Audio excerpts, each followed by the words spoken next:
Saludos amigos, bienvenidos a una nueva edición de Tras Bastidores. Mi nombre es Carlos Toro como siempre y como ya yo había mencionado esta temática de traer temitas diferentes y hoy vamos a estar hablando seis luchadores porque hay un luchador bono que debieron haber sido campeones universales o estuvieron cerca de ser campeones universales, pero por alguna razón u otra, WWC no decidió dar el paso con ellos para convertirlos en campeones universales. Obviamente hay diferentes razones para que no hayan pasado, hay razones de sobra, muchos de ellos los pongo también en la lista porque considero que fueron veteranos que estuvieron mucho tiempo trabajando dentro de la compañía, pero nunca tuvieron esa oportunidad de convertirse en campeones universales. Obviamente pueden haber muchísimas razones. La empresa creía que no vendían, tal vez no confiaban en la proyección, tal vez habían otros talentos que estaban en esa posición en el tope, pero vamos a estar hablando de esto. Sé que se me van a quedar varios luchadores fuera y obviamente ahí está la asignación de ustedes. ¿Qué otro luchador que no mencioné en esta lista ustedes piensan que debió haber retado, o se debió haber convertido en campeón universal en algún punto de su carrera? Así que esa es la asignación para ustedes y de los que voy a estar hablando también, ustedes van a poder comentar. Los primeros que voy a mencionar son dos. ¿Y por qué voy a mencionar dos en uno? Porque en la época que WWC empezó a traer este roster de nueva generación, donde estaban las figuras de Mecha Wolf, del Sensacional Carlito, de Mike Mendoza, de Ángel Fashion, era bastante evidente que Ángel Fashion y Mike Mendoza eran dos proyectos que ellos estaban trabajando para convertirlos en esas próximas figuras. En el caso de Ángel Fashion, ellos fueron poco a poco, venía de ser árbitro, lo pusieron a trabajar en diferentes feudos, fue subiendo poco a poco. En cambio, fuera de haber sido campeón de Puerto Rico y campeón en pareja, nunca pudimos ver un poquito más allá de él. Y yo creo que en algún punto pudo haberse convertido en una persona que retara por ese campeonato o estuviera en la conversación para ser el próximo rudo en estar allí. Tenía a Vanilla Vargas al lado, tenía la actitud, estaba el público de WWC bien puesto para obviamente una nueva generación y unos nuevos talentos. Y obviamente, pues al nunca pasar, obviamente él migra a lo que es la WWL y el caso de Mike Mendoza es similar, pero en el caso de Mike Mendoza es hasta un poquito más sorprendente porque todo apuntaba a ello. Incluso si ustedes recuerdan, para hace varios años atrás, cuando se empezó a hacer la historia del sindicato, Mike Mendoza se une al sindicato. En cambio, Ángel Fashion termina siendo como el técnico de esta historia y todo parecía apuntar a que Mike iba a ser campeón universal y iba a feudar con Ángel Fashion por el título, cosa que nunca termina pasando y ambos terminan partiendo a la WWL cuando sucede ese éxodo masivo de talento, que lo vamos a estar conversando en otro video por un caso especial que hay dentro de los videos que voy a estar grabando de estos temas así históricos.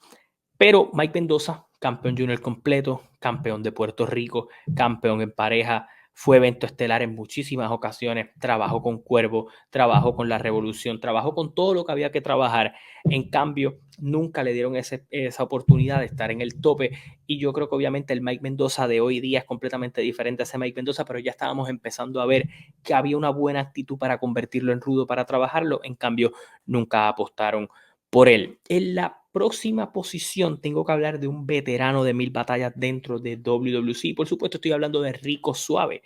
Rico Suave probablemente tuvo todos los campeonatos dentro de WWC. Un hombre que fue fiel a la compañía, que fue rudo, que fue técnico, que lo pusieron en cuanto spot había y que llegó a tener hasta ángulos principales en ruta aniversario. Ustedes lo saben con la historia con Profe y otras cosas que él estuvo haciendo dentro de su carrera. En algún momento lo cambiaron a técnico, todo parecía que iba hacia ese gran momento de convertirlo en campeón universal. Tuvo un gran feudo con Bronco, en cambio nunca le dieron la oportunidad de ni siquiera estar en una posición de tener un gran feudo por ese campeonato y tal vez ganarlo. Rico era un gran rudo, también era un gran técnico, pero como rudo pudo haber hecho algo y cuando tú miras la lista de campeones universales a través de la historia, yo creo que sí se le pudo haber dado una oportunidad a Rico Suave así fuera en un reinado corto. Hemos visto reinados ridículos de tal vez un día, 2 días, y yo creo que Rico Suave que no esté en la historia del campeonato universal no se siente bien. Así que yo creo que uno de los mejores carpinteros en la historia de la lucha libre merecía estar en esa posición. También otro luchador veterano que nunca estuvo en esa posición y nunca se convirtió en campeón universal es Ricky Santana. Y Ricky Santana yo recuerdo bien claro que sí estuvo en diversos momentos, en los nenes de las nenas, con Rey González, trabajó bien como rudo, trabajó bien como técnico y sabemos también que tuvo una gran carrera en el extranjero, no solo desarrollando talento, sino como productor y hoy día también lo hemos visto en otras ocasiones como productor en Puerto Rico, pero yo creo que Santana pudo haber sido alguien que bien trabajado, tal vez no tenía el micrófono, tal vez no era la gran figura, pero sí creo que con el tiempo que estuvo en WWC, con todas las historias, yo creo que Santana también, al igual que Rico Suave, pecó de una época en que los estelaristas siempre eran los mismos. En cambio, Santana y Rico Suave se sentían como la parte más baja de la cartelera, pero fueron luchadores que estuvieron mucho tiempo en la empresa y no lograron convertirse en campeones universales. Hablando de otro luchador que yo creo que para su generación era uno de los mejores luchadores en el ring, y por supuesto estoy hablando de Miguelito Pérez.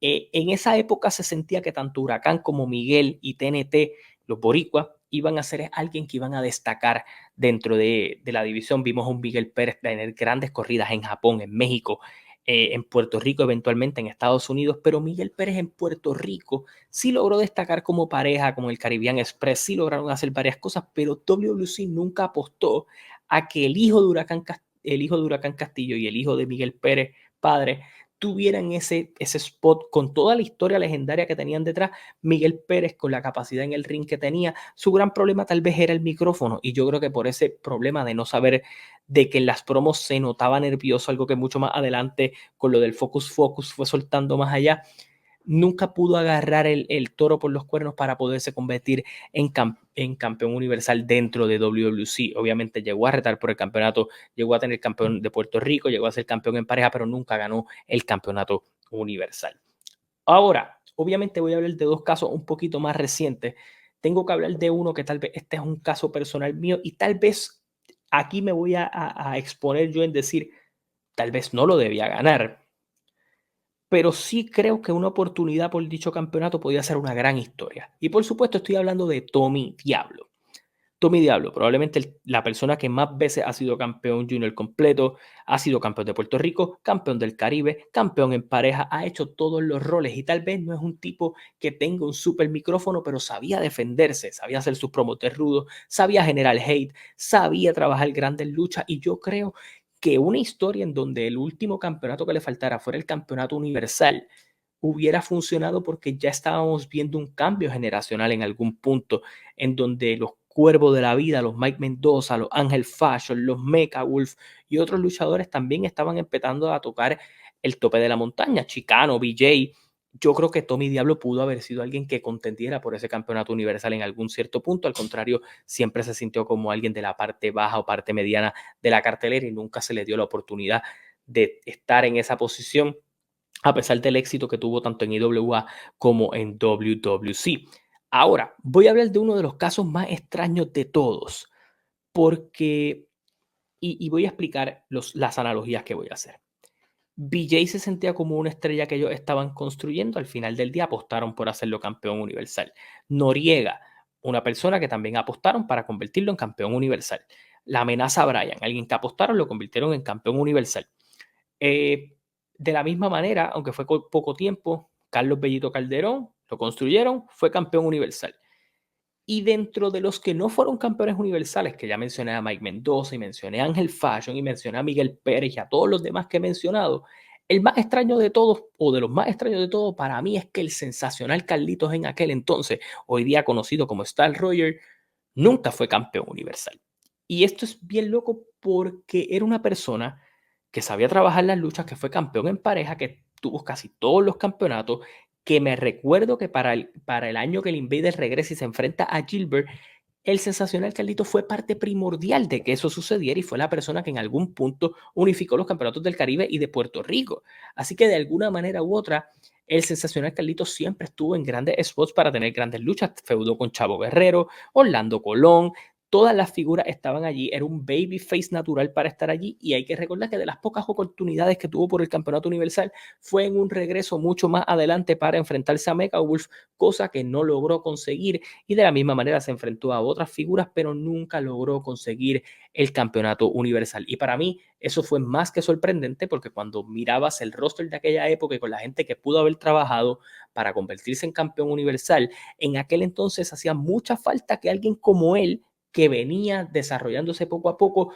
lograra convertirse en campeón universal. En cambio, eso nunca pasó. Obviamente, Star Roger ha logrado ser campeón mundial en CWA, en EWA y en otras empresas en las que ha estado, pero nunca logró ganar el campeonato universal. Y yo creo que eso es uno de los grandes pecados de ese campeonato. En fin, déjame saber en los comentarios qué luchador ustedes pensaban que había ganado el campeonato universal y no lo ganó. ¿Quién lo debió haber ganado? En fin, déjame saber eso en los comentarios. Suscríbete a mi canal, campanita para notificaciones. Hasta la próxima, se cuidan, nos vemos. Gracias por el apoyo siempre.